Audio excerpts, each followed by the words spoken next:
That was NBC's Peter Alexander, who's traveling with the president in Asia.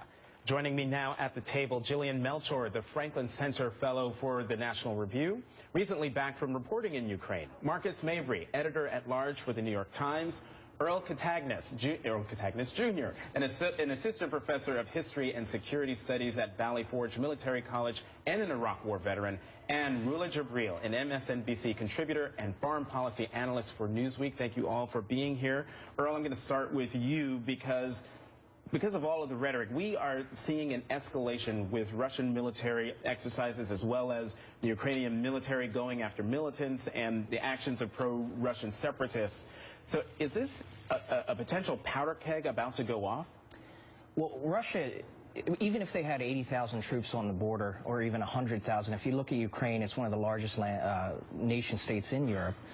There's no way that they could make an end run right to Kiev and occupy the capital, but chances of them actually doing that are pretty slim because of the potential for an insurgency to develop, and the Ukrainians will fight an insurgency. So I find it doubtful that there will be a Russian invasion of Ukraine. I think that there may be potential that there will be some movement along the border, mainly because of that the pro-Russian forces, and to keep actually the world off balance and to keep us away from Crimea, which was his primary goal. Now, you have to understand, Putin is inspired by the past. He is not, he's not one trying to replicate it, so he doesn't want to replicate this empire.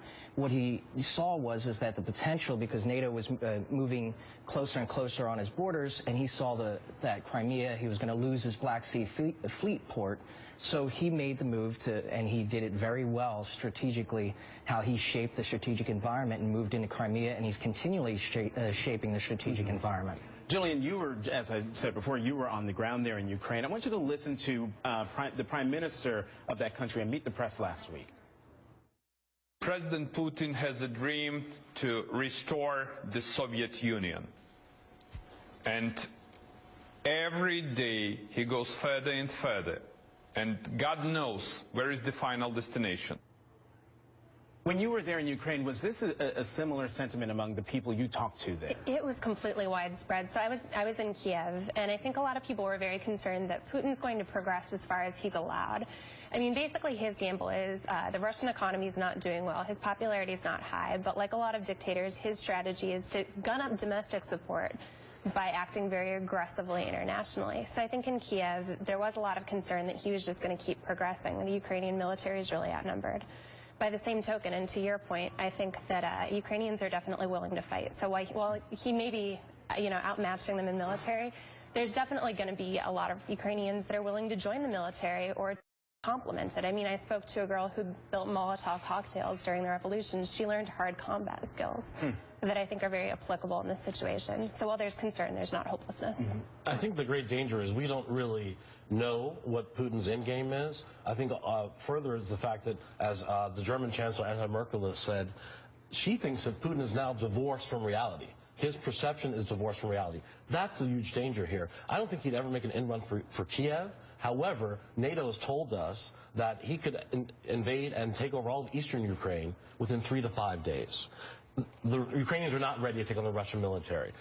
We have a piece that Neil McFarquhar wrote about all the reasons that Putin should not want to go into Ukraine, including the economic cost for Russia, the fact that an insurgency will cost Russian lives, absolutely. But that doesn't mean Putin will actually be dissuaded from invasion of eastern Ukraine for those reasons. And I think which is his, I'm sorry, which is his actually, this is what we learn about Putin. I mean, he's not a rational, logical guy, and he's not thinking about the interests of his own people. He's thinking about the elite, his government, and him staying in power. This is how he's been reasoning. And if you read any of the books about even George W. Bush, Days of Fire, and there's this quote by George W. Bush himself who said, I don't understand this guy. He seems like, I thought that he was a liberator. He's showing a side of him as if he is more and more a dictator.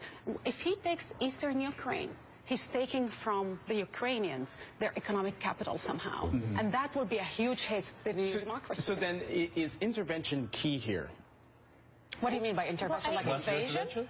I think it's absolutely critical, and here's why. So when I was in Ukraine, I was speaking to a lot of people. that were really upset that they gave up their nuclear weapons. And they gave them up with the expectation that the United Kingdom, the United States, and Russia would protect them, protect their territorial integrity. Now you have Russia chipping away at their fundamental territory, and the West has responded pretty weakly. I mean, sanctions do work to undermine Putin's support with the oligarchs, but we're not even giving them military aid. We're not even selling them the weapons that they need. So I think that's significant. I know everyone wants to jump in, but we have to take a break.